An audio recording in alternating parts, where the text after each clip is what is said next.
Hello friend, જય શ્રી કૃષ્ણ. આજે આપણે બનાવીશું લીલી ડુંગળીનું ટેસ્ટી એવું શાક. તો તેના માટે કઢાઈમાં 3 ચમચી જેટલું તેલ લીધેલું છે.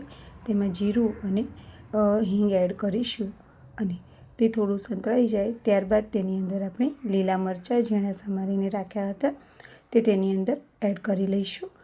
સાથે જ આપણે લાલ મરચાંનો ટુકડો અંદર એડ કરી અને તેમાં સૂકી ડુંગળી લીધેલી છે તેને ઝીણી સમારી તેની અંદર એડ કરીશું અને તે ગુલાબી રંગની થાય ત્યાં સુધી તેને સંતળાવા દઈશું. તેની અંદર આપણે લસણની પેસ્ટ બનાવીને રાખી હતી તેને એડ કરીશું.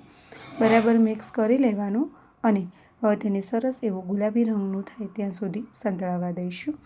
આ રીતે તમે લીલી ડુંગળીનું શાક બનાવો તો એ વખતે જ્યારે પણ ડુંગળી ચડતી હોય ત્યારે થોડું મીઠું એડ કરી દેવાથી તે ઝડપી ચડી જાય છે અને તેને હવે આપણે 2 મિનિટ માટે ઢાંકણ ઢાંકી અને તેને ચડવા દઈશું કે જેથી કરીને આ ડુંગળી છે એ ઝડપી એવી સરસ સંતળાઈ જાય, તેમાં બિલકુલ કચાશ ના રહે. તમે જોઈ શકો છો કે ડુંગળી સરસ એવી સંતળાઈ અને તૈયાર થઈ ગયેલી છે અને હવે તેની અંદર આપણે એડ કરવા માટે પહેલેથી જ આપણે ટામેટાની પ્યુરી બનાવી અને તૈયાર એટલે કે ગ્રેવી બનાવીને રાખી છે તે તેની અંદર એડ કરી દઈશું. આ રીતે જો તમે ડુંગળીનું શાક ક્યારેય બનાવ્યું ન હોય તો લીલી ડુંગળીનું જો તમે આ રીતે શાક બનાવશો તો તમારા ઘરમાં પણ દરેકને ખૂબ જ પસંદ આવશે.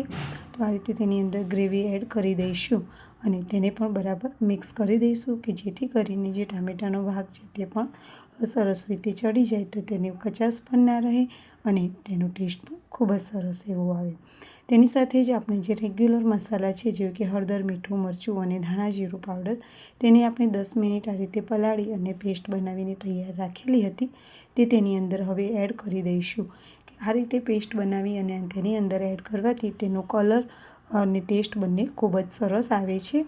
તમે જોઈ શકો છો કે તેનો કલર પણ ખૂબ જ સરસ આવે છે અને જે મસાલા છે તે દાજી જવાનો ડર પણ રહેતો નથી. તેને 3 મિનિટ સુધી કૂક થવા દઈશું અને તમે જુઓ કે સરસ એવું તેલ પણ છૂટું પડી ગયું છે અને આપણી ગ્રેવી એકદમ બની અને ખૂબ જ સરસ રીતે તૈયાર પણ થઈ ગઈ છે. તો આ રીતે ખૂબ જ સરળ રીતે આપણે અત્યારે જે લીલી ડુંગળીનું શાક બનાવી રહ્યા છીએ તો આ રીતે જો તમે ક્યારેય ન બનાવતા હોય ને તો આ શિયાળાની સિઝનમાં જરૂરથી બનાવજો. હવે તેની અંદર આપણે ડુંગળી લીધેલી છે તો ડુંગળીને પહેલેથી ઝીણી સમારીને એકદમ ધોઈ અને લીધેલી છે કે જેમાં બિલકુલ પણ જે છે સાફ કરીને લેવાની કે જેથી કરીને આપણી આ ડુંગળી છે તેનું શાક ખૂબ જ સરસ બને. તો તે એની અંદર એડ કરી દઈશું અને તેને બરાબર મિક્સ કરી દઈશું. આ રીતે તમે ગ્રેવી બનાવી અને લસણવાળું ને આ રીતે ખૂબ જ ટેસ્ટી એવું આ ડુંગળીનું શાક બને છે. આ ડુંગળીની શાકની સાથે બાજરીના રોટલા, જુવારના રોટલા કે પછી મકાઈના રોટલા ખૂબ જ સરસ લાગતા હોય છે. જો તમારા ઘરમાં પસંદ હોય તો આ રીતે રોટલાની સાથે પણ ખાઈ શકાય અને ભાખરીની સાથે પણ આ શાક ખૂબ જ સરસ એવું લાગે છે. તો તમે પણ એકવાર આ રીતે લીલી ડુંગળીનું શાક જરૂરથી બનાવજો અને મારા વિડીયોને તમે એન્ડ સુધી જોતા રહેજો કે જેથી કરીને તમને ખ્યાલ આવે કે આ ડુંગળીની અંદર બિલકુલ પણ જે એમાંથી એકદમ પાણી છૂટું પડે છે અને જે પાણીવાળું જે શાક લાગે છે એ બિલકુલ પણ નહીં લાગે. આપણે એક એવી વસ્તુ અંદર એડ કરીશું કે જેથી કરીને તે બિલકુલ પણ પાણી વગરનું એવું સરસ ડુંગળીનું શાક હોટલ જેવું જ અને બજાર ઢાબામાં મળે છે તેવું જ બની અને તૈયાર થશે. તેને 3 મિનિટ ઢાંકી અને રાખીશું અને તમે જોઈ શકો છો કે આપણી ડુંગળી સરસ એવી ચડી અને તૈયાર થઈ રહી છે. તો ફરીથી તેને 2 મિનિટ ઢાંકણ ઢાંકી અને થવા દઈશું અને તમે જુઓ કે તેનો કલર પણ ખૂબ જ સરસ આવી ગયો છે અને તે ચડી પણ ગઈ છે. તો આ રીતે ખૂબ જ ઇઝી રીતે આ ડુંગળીનું શાક આમ જોઈએ તો બની અને હવે તૈયાર થઈ ગયેલું છે. પણ જે મેં તમને પહેલાં કીધું એ પ્રમાણે અંદર આપણે એવી એક વસ્તુ એડ કરીશું કે જેથી કરીને આમાં જે પાણીનો ભાગ છે એ કંઈ અલગ નહીં લાગે. આ દાળિયા લીધેલા છે જે ચણાના દાળિયા આવે છે તેને આપણે ક્રશ કરી અને તેનો પાવડર બનાવીને તૈયાર રાખેલો છે. તે અંદર આપણે 1 ચમચી જેટલું તેમાં એડ કરીશું કે જેથી કરીને તેનો પાણીનો ભાગ છે એ બિલકુલ પણ નહીં રહે. ઘણા ચણાનો લોટ અંદર એડ કરી શકાય છે પણ ચણાના લોટમાં થોડો ટેસ્ટ આવે છે અને આનો બિલકુલ પણ એવો દાળિયાનો ટેસ્ટ અલગથી આવતો નથી કે જેથી કરીને આ શાકમાં પાણીનો ભાગ એવો અલગથી છૂટો પડતો નથી અને એકદમ સરસ એવું આ શાક બની અને તૈયાર થાય છે. તેની અંદર આપણે સ્વાદ અનુસાર થોડું મીઠું એડ કરીશું અને હવે તેને બરાબર મિક્સ કરી લઈશું. તો આ રીતે જો બનાવેલું ડુંગળીનું શાક હશે, એટલે કે લીલી ડુંગળીનું શાક હશે, તો તમારા ઘરમાં પણ દરેકને પસંદ આવશે. મારા દીકરા મોહિતને આ રીતે શાક બનાવવાનું એને જ મને સજેસ્ટ કરેલું કે મમ્મી આ રીતે તું શાક બનાવ.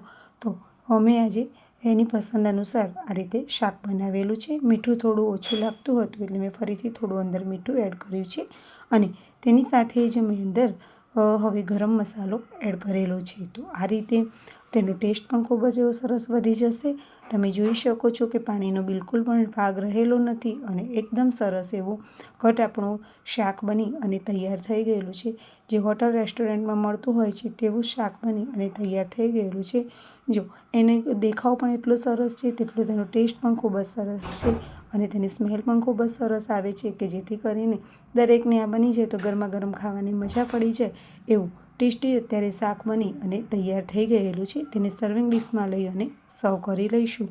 ગરમા ગરમ આ શાક સાથે ભાખરી કે રોટલા મળે તો તેને ખાવાની મજા જ અલગથી આવી જાય. તો હવે તેની ઉપર આપણે એક બીજું છે કે જેને આપણે વઘાર ઉપરથી થોડું એડ કરીશું કે જેથી કરીને તેનો દેખાવ પણ ખૂબ જ સરસ લાગે અને ટેસ્ટમાં પણ વધારો થઈ જાય. તો તેના માટે મેં અત્યારે 3 ચમચી જેટલું તેલ ગરમ કરી અને રાખ્યું છે. તેમાં લસણની પેસ્ટ અંદર એડ કરી છે. સાથે થોડી અંદર હિંગ એડ કરીશું અને લાલ મરચું પાવડર તેની અંદર એડ કરી આ પેસ્ટનું જે તેલ છે તેને બરાબર મિક્સ કરી લઈશું અને આ શાકની ઉપર એડ કરી લઈશું કે જેથી કરીને તેનો દેખાવ છે એકદમ હોટલ સ્ટાઇલ બનશે અને ખાવાની ખૂબ જ મજા આવશે. સચિના કિચનમાં આવી રહેલા વિડીયો જો તમને થોડા પણ ગમતા હોય તો તેને લાઇક અને શેર કરવાનું બિલકુલ પણ ના ભૂલતા અને મારા વિડીયો જો તમને ગમતા હોય તો કમેન્ટ કરીને જરૂરથી જણાવજો કે તમને કેવા લાગે છે.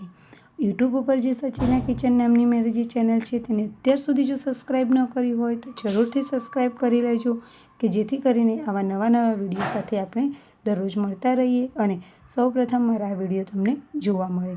તો આવા જ નવા વિડીયો સાથે આપણે મળતા રહીએ. સાથે ઉપરથી થોડી કોથમીર એડ કરીશું અને આ રીતે તમે પણ જરૂરથી શાક બનાવજો. એન્જોય. Bye bye friend. નવા વિડીયોમાં મળીશું.